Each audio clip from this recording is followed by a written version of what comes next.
for it. This is Brendan Hogan calling to order the February meeting of the Public Works Commission at 6:33 p.m. Our esteemed director, unfortunately, will not be with us this evening. He's out for personal reasons, but we have city engineer Norm Baldwin with us as well, and I believe we'll have Assistant Director Jeff Padgett joining later on as well. Yep. With Good evening, that, everyone. To the agenda.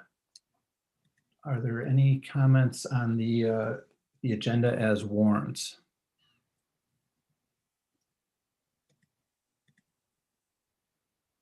Chair Hogan. Yes. I'd like to pull item D off the consent agenda, if I could, please. Okay.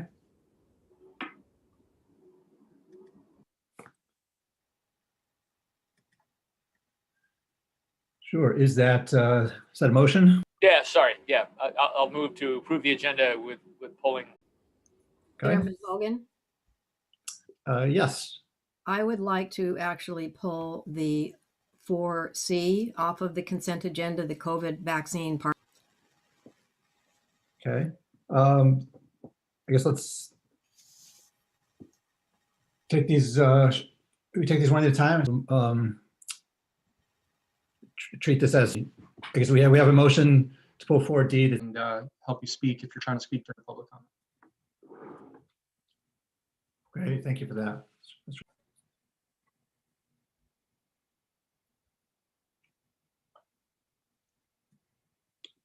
There's one person in the queue, and I will promote them over to speak now. It's Yoda Alatas. Okay, thank you.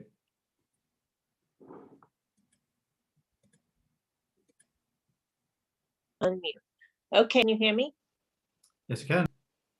Okay, so as stated, my name is Yota Alatas, and I own 2 properties in the city of Burlington. And I live in close proximity to Burton's proposed hub that you've been discussing, which includes a 1,500-person concert venue.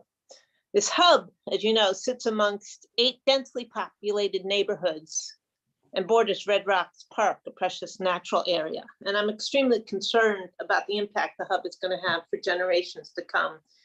In particular, through the lack of adequately addressing safety, traffic, parking, and congestion issues that urgently need to be addressed prior. There are no crosswalks. A good one, knowing that you're going to have to finesse it as it goes along. I have mainly 2 comments here.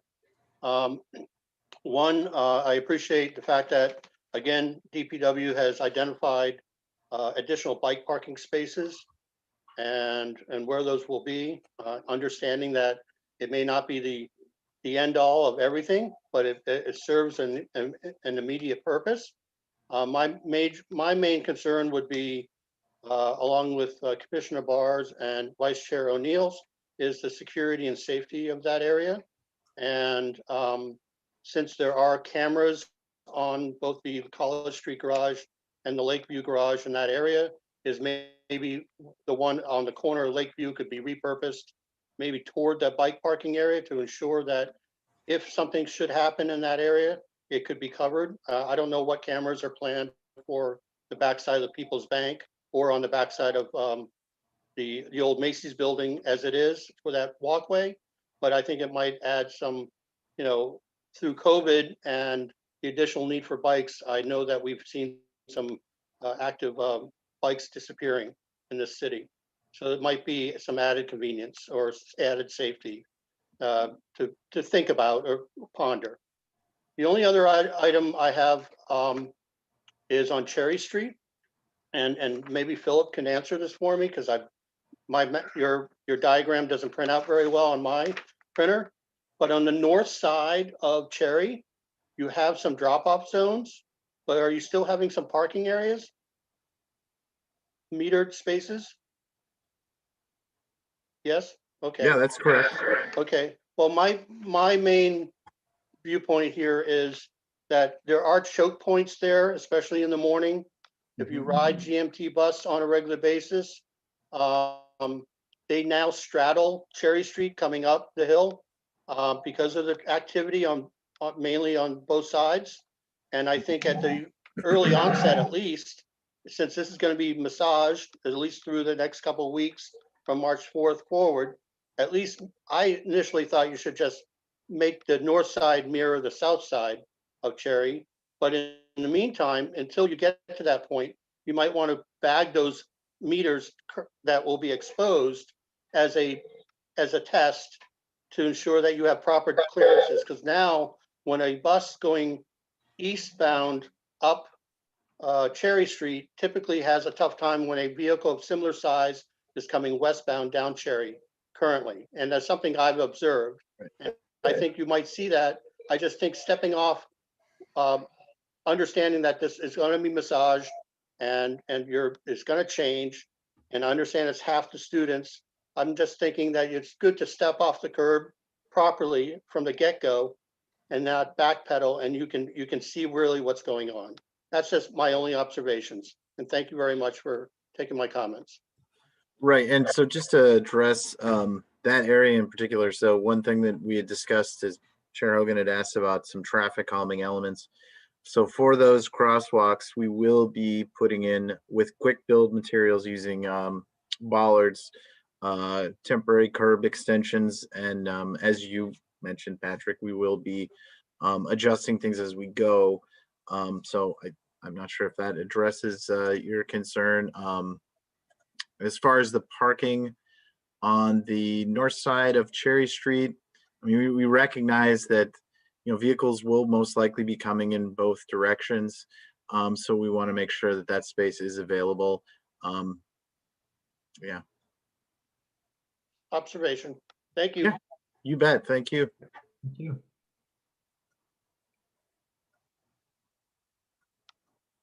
And that should close out public comment for this portion. Great, thank you, Mr. Golding. All right, with that, we'll bring it back to the commission. They're seeking a vote on this item. Make a motion to accept staff's recommendation as presented.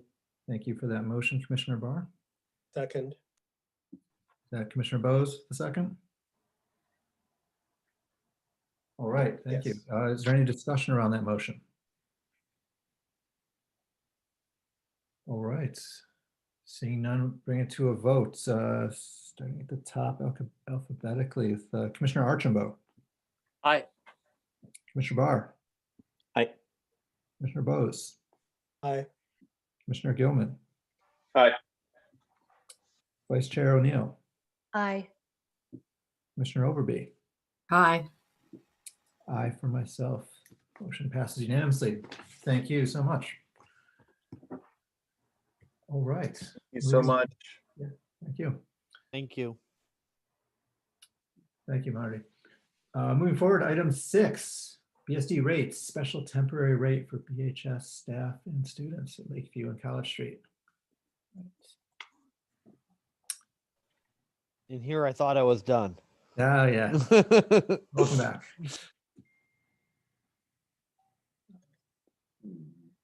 Do we have Mr. Padgett or anyone from staff that would like to introduce this? I am looking to see if he's here.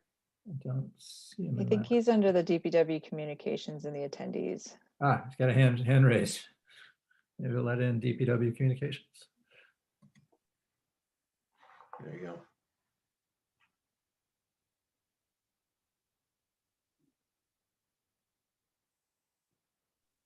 We are having some tech challenges. It is not allowing me to promote the DPW communications account over. I'll try again. Jeff, if you can hear us, you might want to try logging in under your account if you have access to a different account.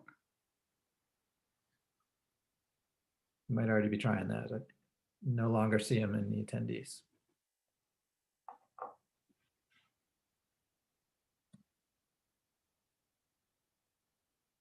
Yeah, Zoom is super interesting. When I came in, I was my DPW engineering account, and it never gives me a choice when you're logging in through one of those city accounts that you create meetings under to change your name. So Rob, I'm not sure if you can change his name in that list, and then maybe it'll let you him to come over.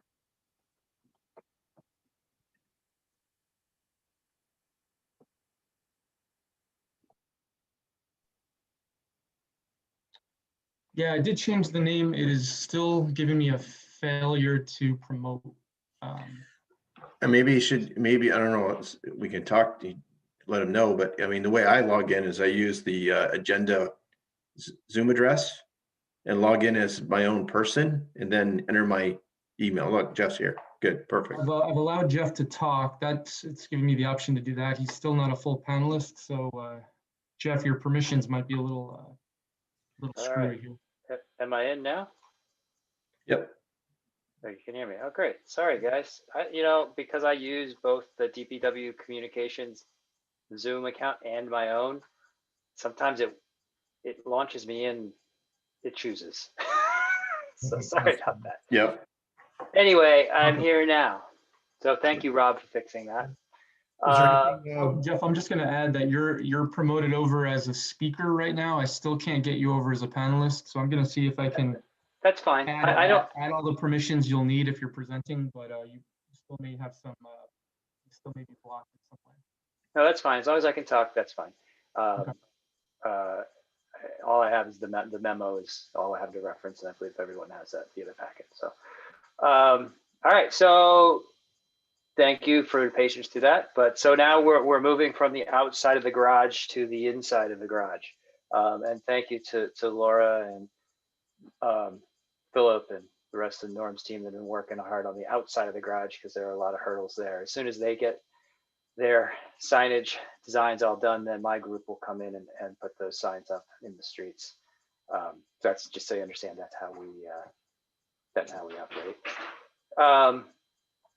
So as far as inside the garage goes, we have been working with the schools for the past couple of months, along in tandem with tech services on the operations in the garage and specifically the rates and some of the ancillary issues around the rates. So what the request tonight is to approve a special contract with the school for parking we're estimating, 160 staff and 120 students.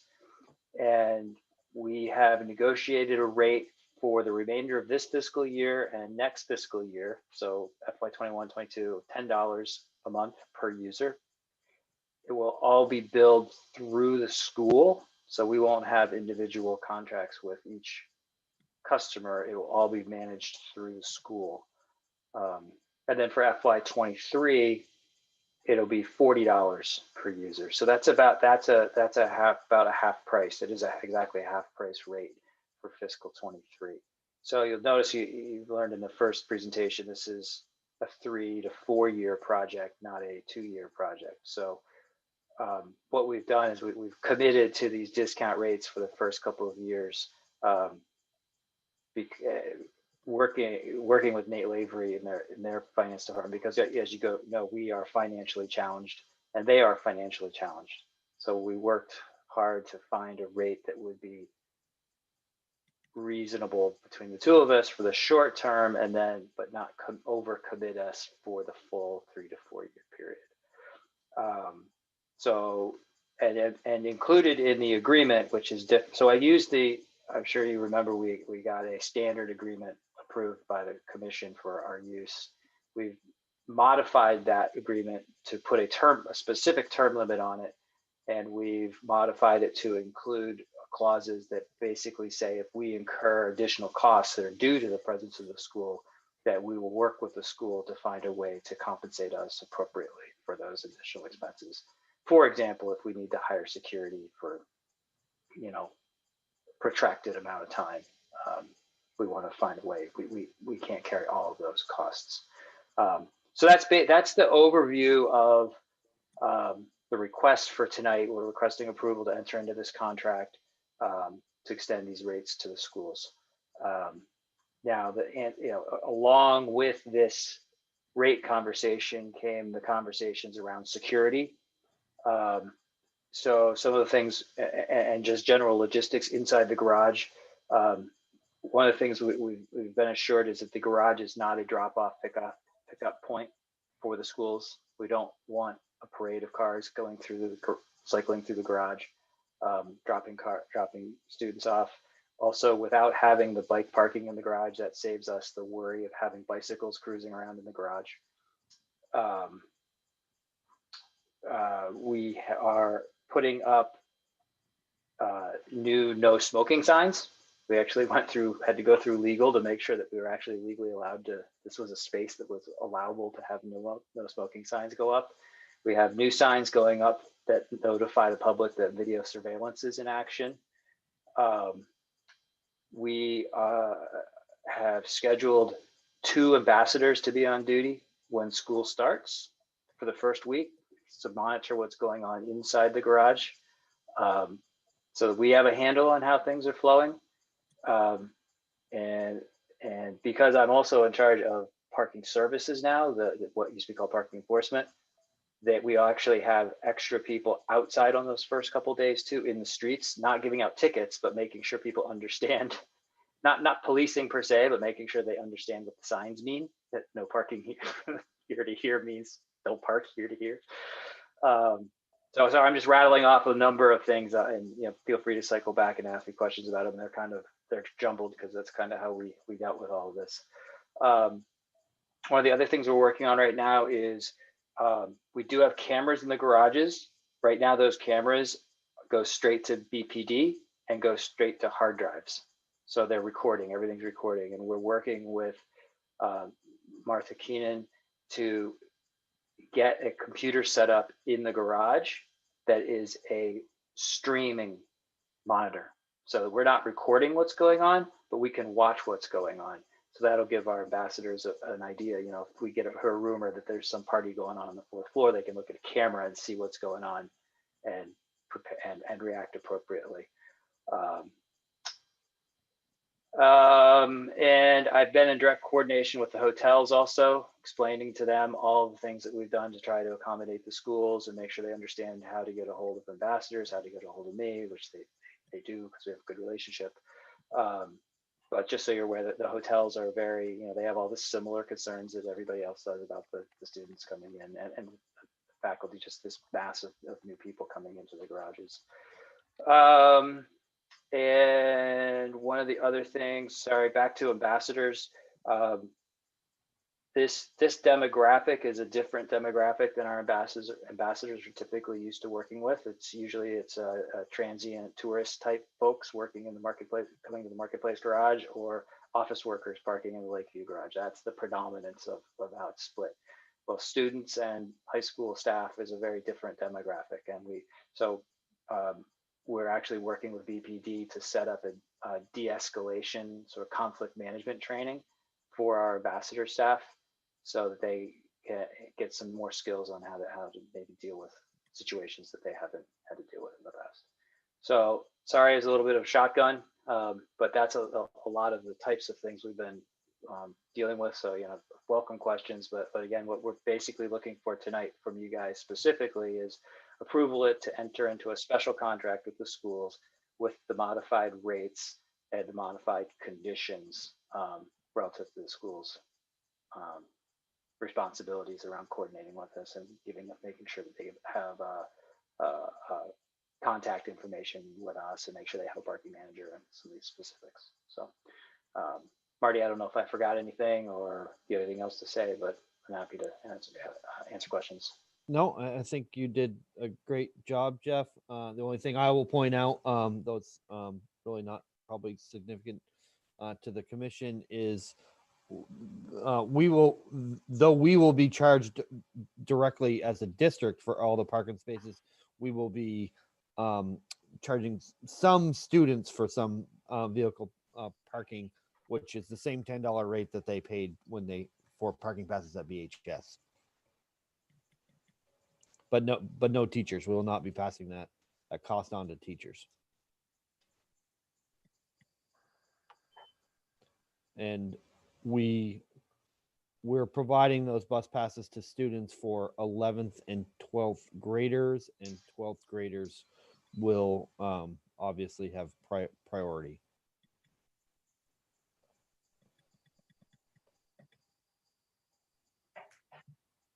Thanks, Barry. Yeah, so yeah, happy to answer questions if you got them. All right. Thank you both, Jeff and Marty, for that. Vice Chair O'Neill, start with you here. Okay, thanks. Okay, this is a tough nut here. I know we need to deal with parking, but everything is so car centric. The single occupancy vehicle. I heard from a couple of residents who are really concerned, and I thought I'd bring it up with the parking issue as the car park issue as opposed to the drop off issue. But I guess this kind of fit, if it does fit to both.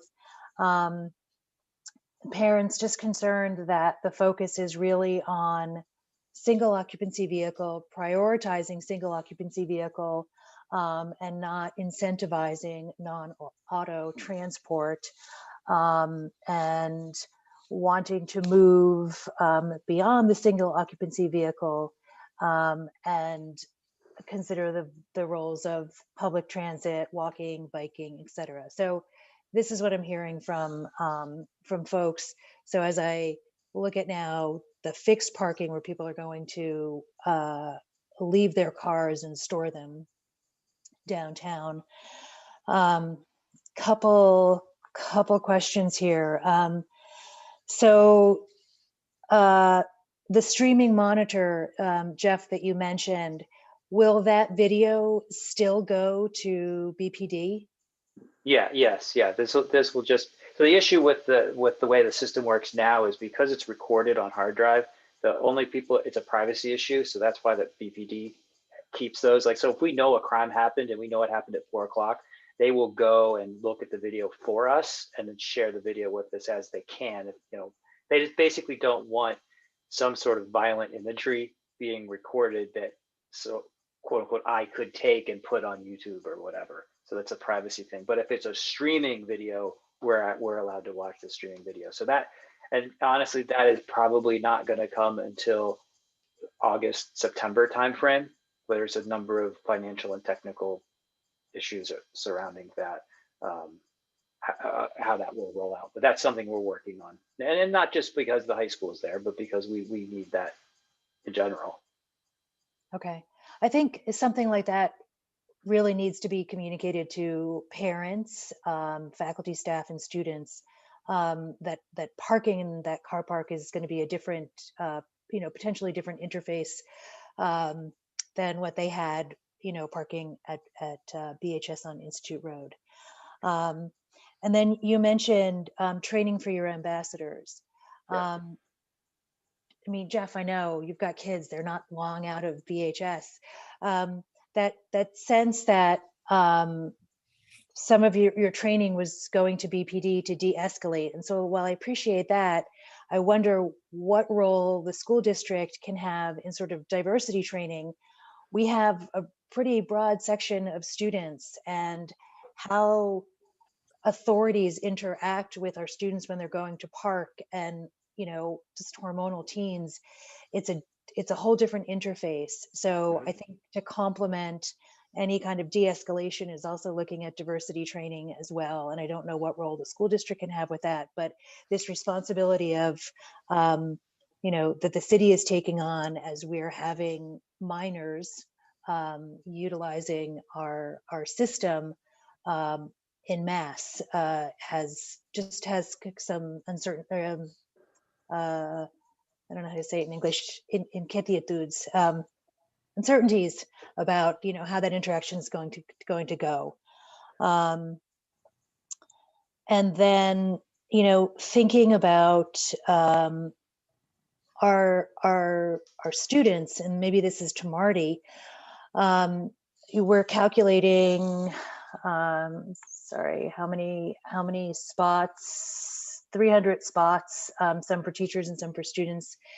Do we have a 911 map, a data map of where BHS students live to kind of assume those numbers, or where did you get the data for figuring out kind of what student transportation might look like, or single occupancy vehicle in the So the data for students is strictly driven based on the number of student parking passes that were issued for the last 3 years, which didn't exceed 100.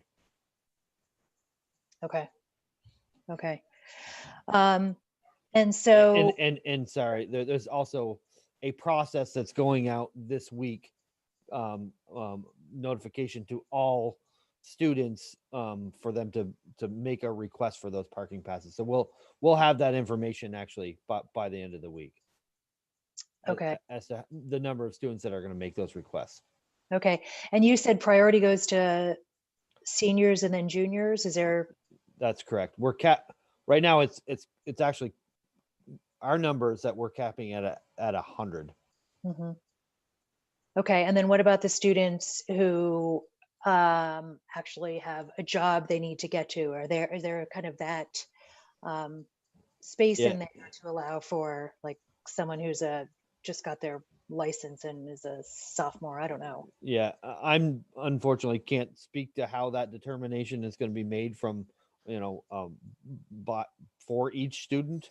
But that's part of the messaging that's going to go out to the students this week. It was something we discussed at the town hall earlier today. However, I don't know the full details about that process.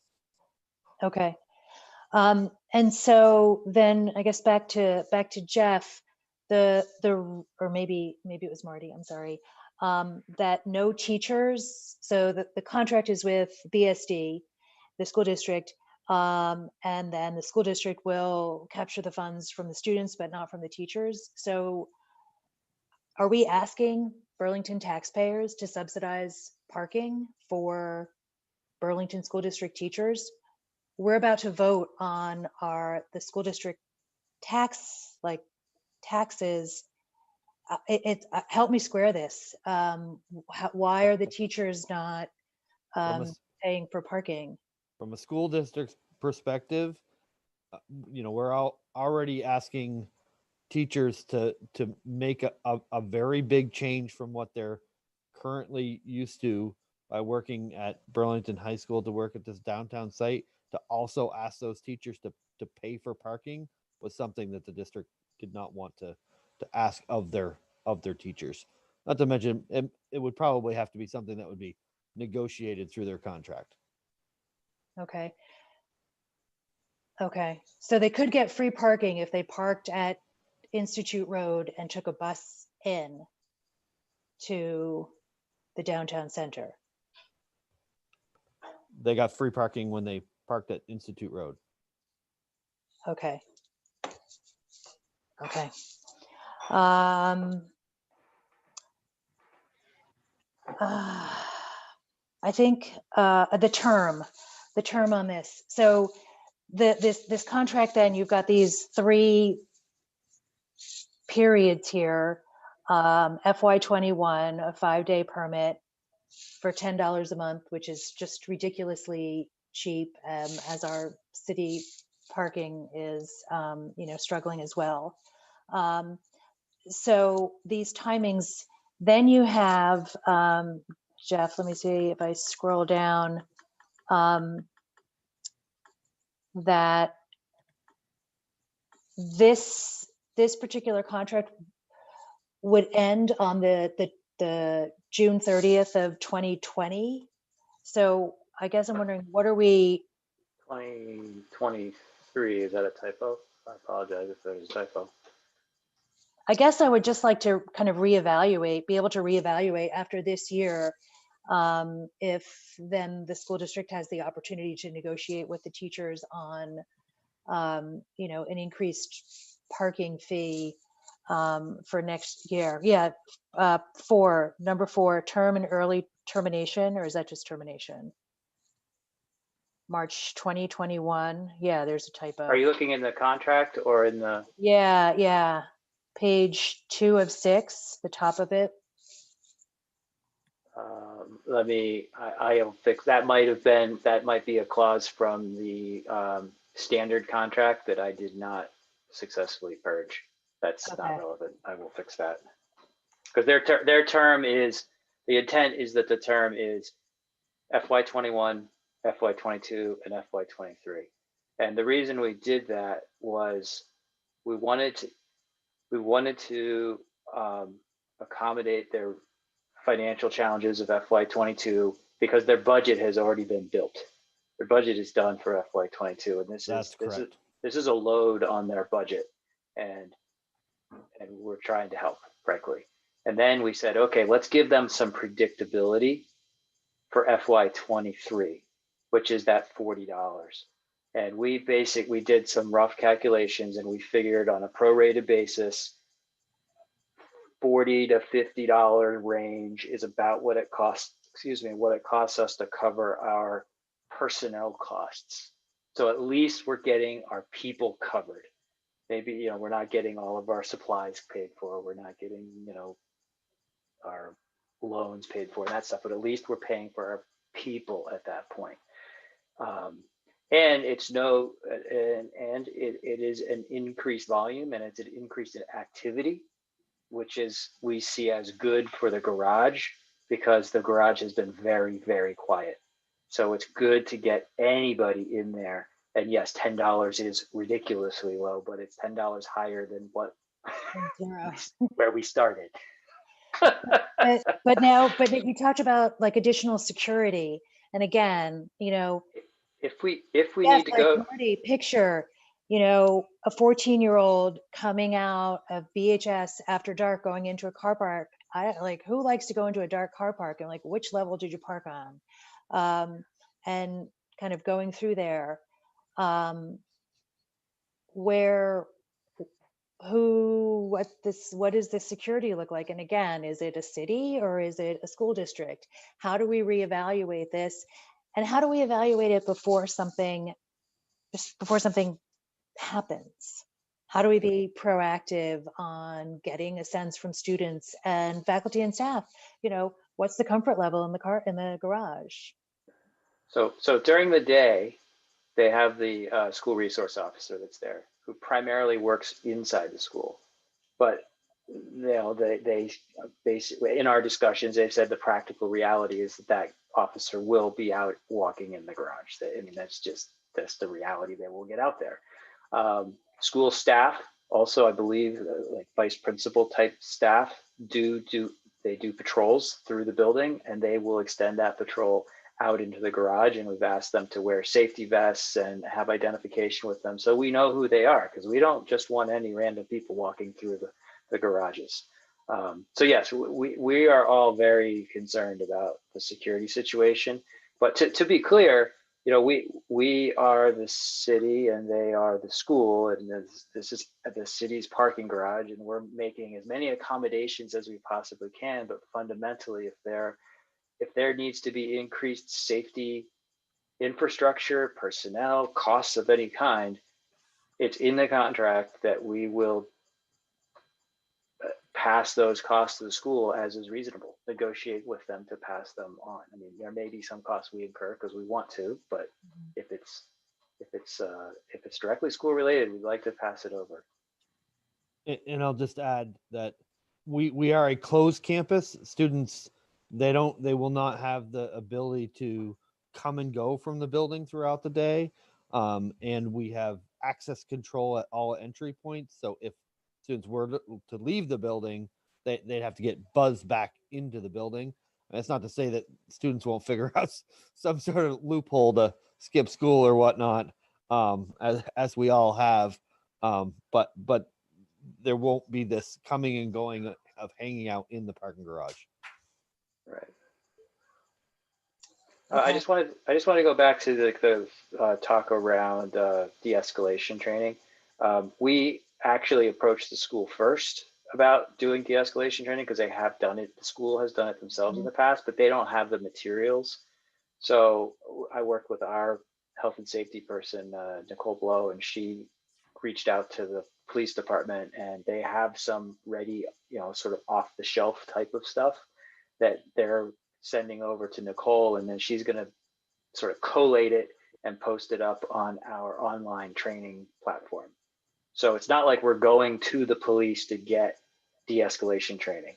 We're just using resources that they have and going through that. But I will also ask about, I guess I'd probably start by going to school to see if you have any diversity training off the shelf stuff that we could add in there, because I think that would not be inappropriate also. I think we could do that. Yeah, we have some resources there. We obviously use a consultant as well. So I don't know if we would be able to make that person available to you, or have you participate in some of the trainings that we already do, but we can talk about that, Jeff. Yeah. And just so you're clear, also, we have another meeting scheduled for the 25th on all of these security issues. Yeah, everything I've sort of rattled off tonight and what we've just discussed is we have another meeting to sort of finalize and make sure we're all on the same page. We've all got phone numbers and who to call and all that stuff. Okay. All right, I think that's it for me. Maybe someone else will take over one of my battle cries. Thanks. Thank you. Commissioner Overby. I only have a couple questions, and one of them was actually to point out that typo on the top of page 2 of 6, that should be the year 2023 instead of 2020, but you already found it. The two questions that I had were under the in the contract, under the timing restrictions. There's something that says parking duration is limited to 2 weeks of continuous parking on all products. I don't know what that means. Means you can't park your car for more than 2 weeks continuously. So that's the thing, but students, it's a Monday through Friday thing. The permit's Monday through Friday, but you're saying that if they just leave it there for 2 weeks, that's from a contract that's just the carryover. That really doesn't apply to the students. Well, that's the generic contract. Yeah. So the ordinance says you cannot park your car there for 2 weeks. Gotcha. So that was just carryover from the generic contract. That answered that question. I was thinking of it in terms of students. What does that mean? Okay. Right. No, because we have customers that we sell under this same generic contract. They buy 10 7-day permits and 6 5-day permits. So that clause applies. Whatever your product is, whether it's a month product, a week product, or whatever we're selling. Right. And it doesn't really apply to the school at all. Yep. Exactly. And then the options. There's options for different kind of permit credentials. Do you have what's the mechanism that you're using for the permits? Are they going to be something that's like a hang tag that can be exchanged by students or no, QR code, just like that. So this is one of the things that is very explicit. When you get every person that has a permit in the garage, we have their name and their email address. We know there are no generic permits in the garage. We know every person who went in and when they went out based on their use of their permit, their QR code. Okay, so they're flashing the QR code on a card of some sort. At the entry gate, there's a scanner. Right. And they scan the QR code. The gate goes up, and then the garage says, "Okay, got it. Joe Smith is in the garage." And then when they leave, they say, "Okay, Joe Smith just left the garage." Yeah. Well, I just read the options that were there. The card, decal, hanging, whatever. So yeah, that's again, it's because it's generic. Yeah, no, that's okay. But I didn't see the QR code thing there. So barcode thing is probably it. Barcode, yeah. Yeah, barcode, whatever. Yeah. QR code, all it is a code that points you to a website. That's it. So people think it's more than it is. But anyway, those are my questions about the contract. I had some concerns about the $10 a month, but I totally think that we have to do it for now. And I'm a little, it'll be interesting how many students can be actually riding the bus. I don't know how many are able to ride the bus to school. I would think that's great. Sounds like it's being encouraged. But then again, the students that do have a job that they need to get to after school, that's a constraint. And some people can't ride the bus to a job. So I support the project here, and let's go forward. It gives some predictability. The next 3 years, we sort of know what's going to happen. My only thought was that I know I'm trusting you, Jeff, that you are on top of it as far as the number of permits that were given away. I mean, not given away, but actually committing to, because things can change in the next 3 years, and we know that's going to happen. So I'm trusting that we're not going to overcommit. So just, yeah, so for context there, Macy's, we had a MOU, a memorandum of understanding with UVM for them to move into Macy's. I don't know if you remember that or not. And that was, I believe, it kept changing, but it was for somewhere between 300 and 400 cars. So obviously UVM is not going into Macy's, the high school is. Right. So that's part of the reason why although they're predicting 120 students and 160 staff. Well, he already said tonight they're going to limit it to 100. So we're down 20. Well, 120 and 160 only adds to 280. So we bumped it to 300 to be a round number. So that's their allocation. That just means based in contract, that's their limit.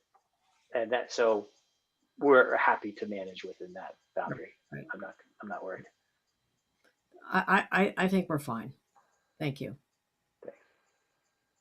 I think you're meticulous in your calculations. That's why I'm confident. Well, challenge me anytime, because clearly I already made a mistake in the contract. So. All right, thank you. Commissioner Archambault. Yeah, I'll just be brief here. I mean, we are a city, Vermont's largest city, and we effectively don't have a high school, right? And this is the plan to make it work.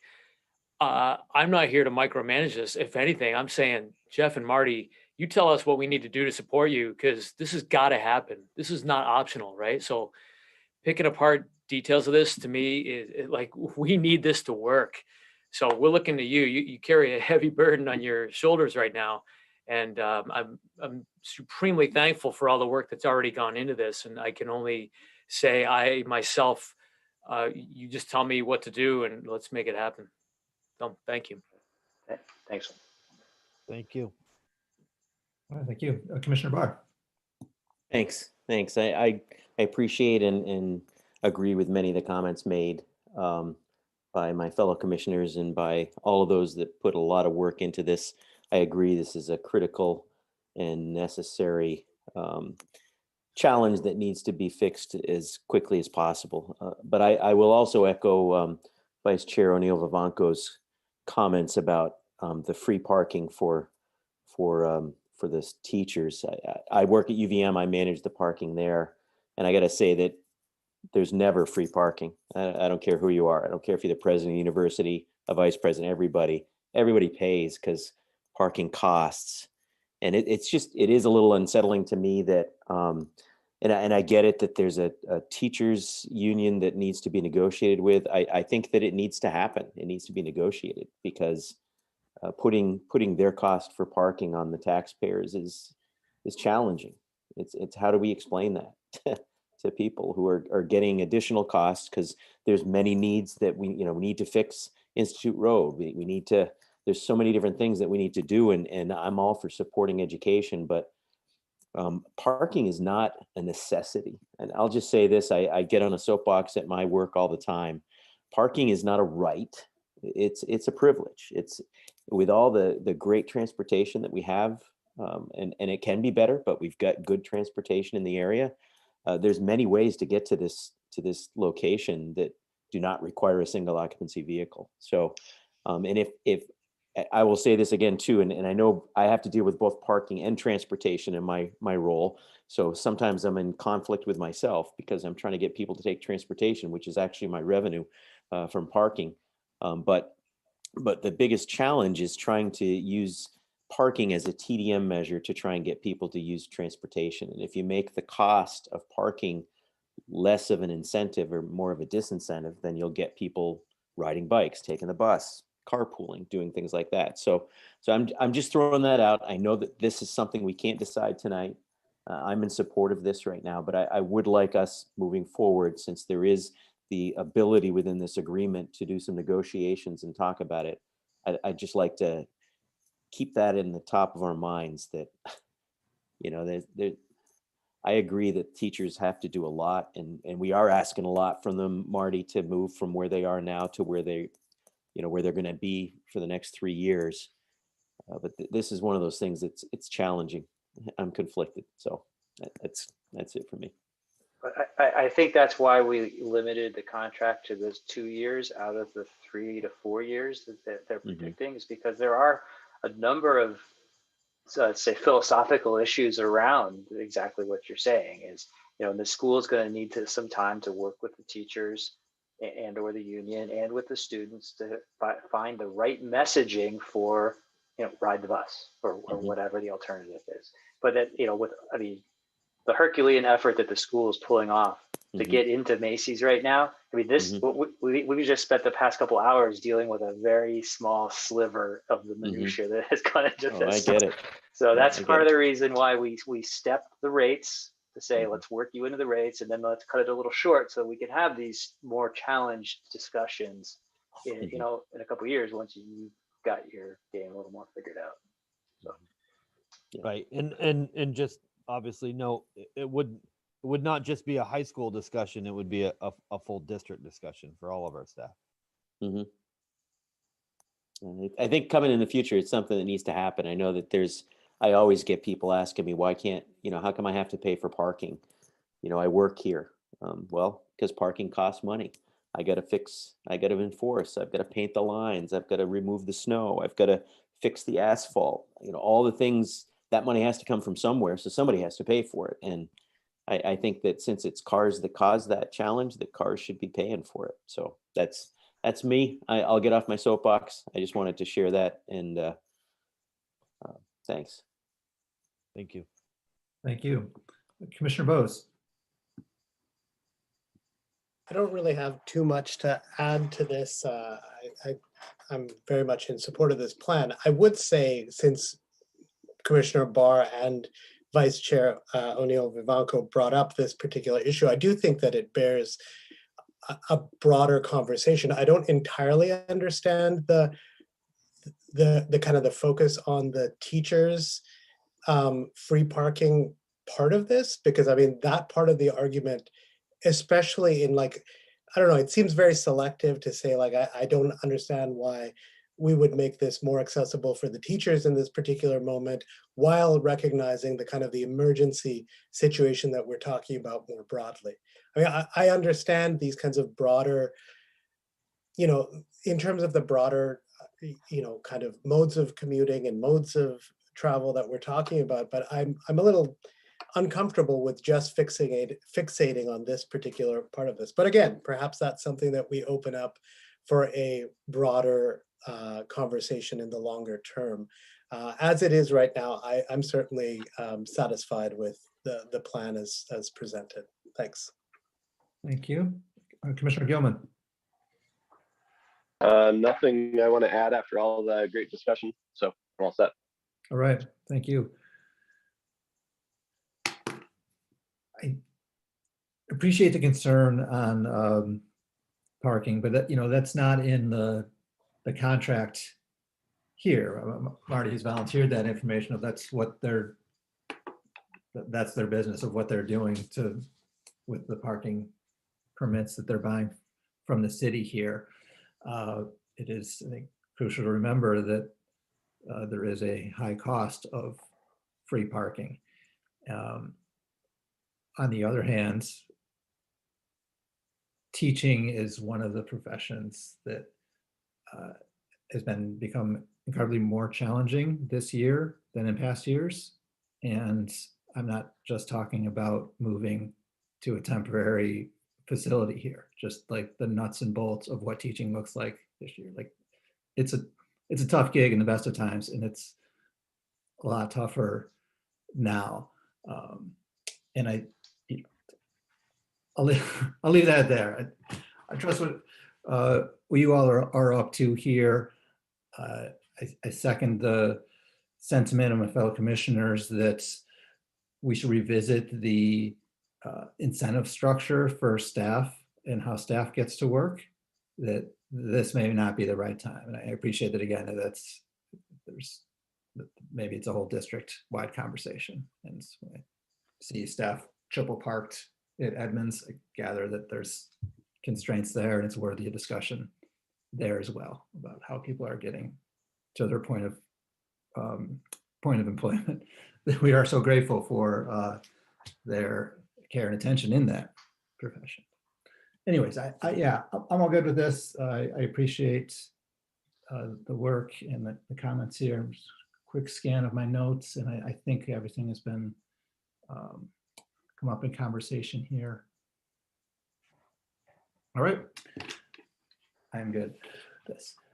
I've already fixed that typo. Thank you for catching that. 2020 should have been 2023. All right, we're on it. Yeah, done. Looking to public comment, Mr. Goulding, is there anyone from the public who may wish to speak? Mr. Hogan, there's nobody signed up at this time. Thank you for that. Back to the commission then, seeking a vote on this matter. I'll move to pass staff's proposal here. Motion from Commissioner Archambault, thank you. Second. Second by Commissioner Bose, thank you. Is there any discussion around that motion? All right, seeing none, we'll go to a vote. Commissioner Archambault. Aye. Commissioner Barr. Aye. Commissioner Bose. Aye.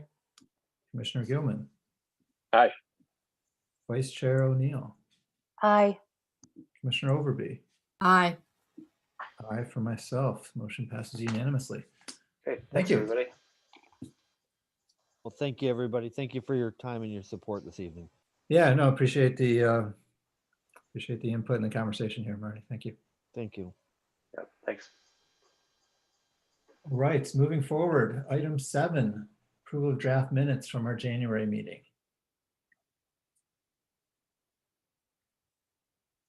Is there any discussion around the minutes? We'd entertain a motion there. I'd make a motion to accept the minutes. I'll second that. Sure, we have a motion from Commissioner Barr, second from Commissioner Archambault. Is there any discussion around that motion? All right, let's bring it to a vote. Commissioner Archambault. Aye. All right, Commissioner Barr. Aye. Commissioner Bose. Aye. Commissioner Gilman. Aye. Vice Chair O'Neill. Aye. Commissioner Overby. Aye. Aye for myself. The minutes have passed unanimously. Thank you. Director's reports. City Engineer Baldwin, is there anything you'd like to state on the director's report? We had a nice synopsis in our packet.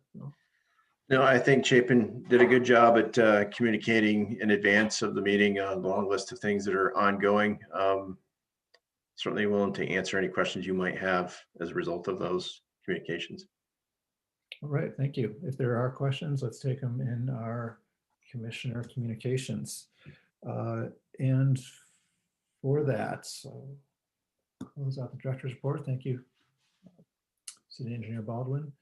Moving to item 9, commissioner communications. Let's start with Commissioner Overby. I just wanted to relay a direct communication I had from somebody who lives on Elmwood Avenue and was concerned about the enforcement process of the 2-hour section of parking on the sort of the end of Elmwood that's just right before you reach North Street. And his concern was that the mechanism of enforcement of how does the parking enforcement know that somebody has been there for over 2 hours when people could come and go. Let's say they work and they came home for lunch and then they, went back to work. And so I had quite an extensive communication with this person and also linked in John King. And I had asked the person to come and speak if he wanted to, because he was concerned also about the price of $75 for a ticket for parking over 2 hours in a 2-hour limited parking place. So I gave him the statute. He was concerned that there was some discrimination potentially in that area, and was that the same everywhere in the city, which it is.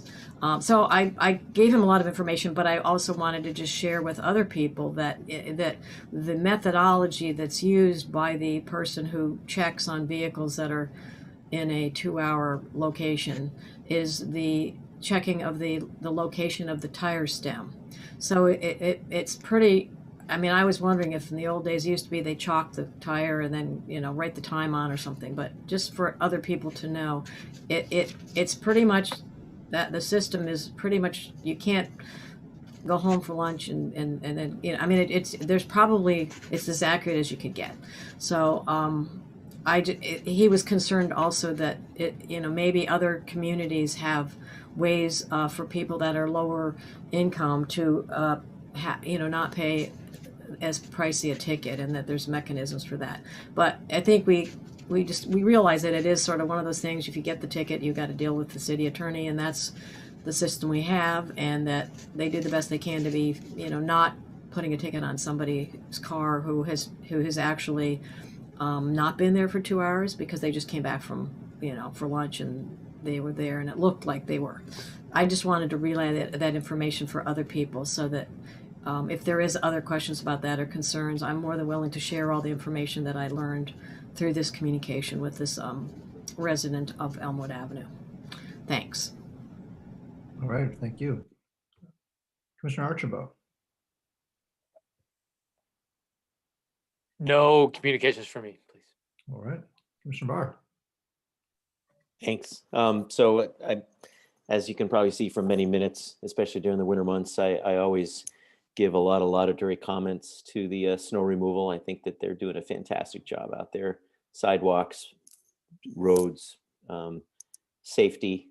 I think that they've done a phenomenal job. And I'll just give a plug to the entire DPW for the sidewalks and the roads that have been maintained and a lot of things. I really want to give you guys props for how great things have been going.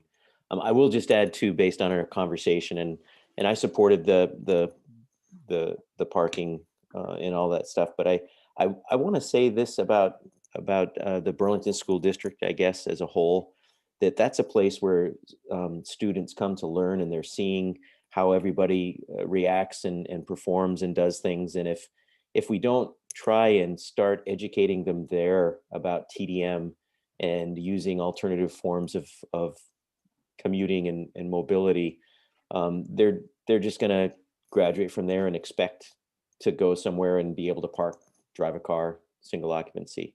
So if there's one thing, and it's not for us to say, but I'm just saying it now so that it's in the communications, you know, maybe the Burlington School District needs to have a sustainable transportation coordinator or a TDM person there to help educate and try and conform them. I have that at UVM. I know that there's a lot of different places that have those. I'm just throwing out that plug that it's very important, and we're trying to mold young adults into older adults, I guess. So that would be a good place to start. So that's it for me. Thank you. Commissioner Bose. Thank you. I just actually also following on that point, I wanted to clarify that, you know, when my comments at the end of the parking discussion, I don't disagree with anything that Commissioner Barr or Vice Chair O'Neill have said to this sort of broader issue. You know, I'm somebody who doesn't actually park at UVM. I commute by bike or by bus to get up there. My comments were more about feeling to some degree that we were fixating on one part of what seemed to be a broader issue. And I didn't really quite understand why we would sort of single out the teacher part of this, where it is a broader issue. Anyway, I'll leave it at that. In terms of my communications, what I wanted to relay is a question that was posed to me by a number of neighbors in the Pine Street and Flynn Ave neighborhoods. And so they asked me to raise this particular question. So this is the way they phrased it. Pine Street southbound vehicles at the intersection of Pine Street and Flynn Ave turn left onto Flynn when the light is green, even when the pedestrian's crosswalk light is on for crossing. This is hazardous for pedestrians, including school children and people walking to from work. There should be a red arrow for left turn when the crosswalk is lit for crossing. Having also been a driver in this situation, driving northbound and taking a left on Flynn, it is admittedly very difficult to react to a pedestrian in the crosswalk if you've already begun to take the left turn. Drivers are looking ahead and up at the light, beginning to turn and then encounter a pedestrian midway through crossing. This is known to many people in the neighborhood to be an incredibly dangerous and scary intersection. There are many near misses with pedestrians in the crosswalk. They have a walk sign.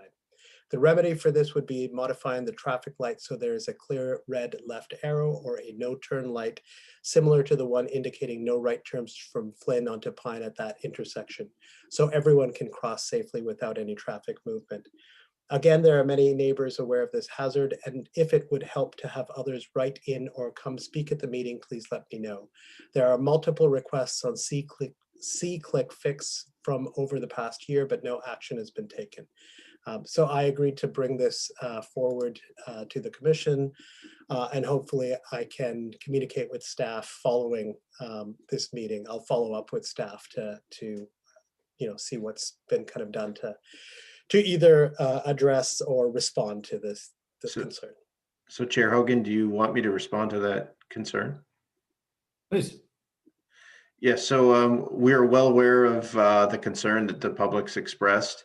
There's been some communications from our signal technician over, I think, some period of time, and I don't know precisely how long it's been in conversation. I think he attempted to communicate that to make significant change would require some significant capital investment. We did meet last week as a city team to look at the issue and are trying to assemble some solutions, and we're actually this was raised to C-Click Fix through Councillor Mason, and I am due to respond back to him. I am the point person on that issue, so I will certainly copy members of the commission and himself when we are prepared to kind of give a more formalized response. But effectively, we have 2 signal projects that are in queue that are related to school safety already. And we're looking to figure out how this project could potentially fit within either time or resource. And we have some ideas. So we're working on it. It's not, I guess, being discounted or ignored. It's really just comes down to what can we do to kind of change people's behaviors. I think it is going to require significant capital investment because, frankly, people are really simply not yielding to pedestrians even when they don't have that protected movement. Having gone through that intersection, I recognize that, but this is really good to hear. If you wouldn't mind either copying me on just so I can update them that clearly there's work being done on this. Yeah, that's great. Yep. Thank you. That's all for me. Thank you. Thank you. All right, Commissioner Gilman. Nothing from me tonight. Thanks. All right, thank you. Vice Chair O'Neill. So the parking thing at PHS, yeah, I do want to revisit this. It feels like the school district is this, municipality within the municipality that doesn't have to have a transportation management plan, that doesn't have to promote active transportation, that doesn't have to comply with the walk bike master plan or a net zero energy plan. So it just feels like, let's get the conversation going. That said, as a parent of a high schooler, we need the high school open. So if we have to subsidize the teachers' parking, and no one's subsidizing anybody else's parking at UVM, but if we have to subsidize the teachers' parking to get the school open, then so be it. But I do hope that we can have conversations more about transportation at the school district. And then to echo what Commissioner Overby mentioned, I was going to bring up something similar on Overlake. A neighbor came to me because we have 4-hour parking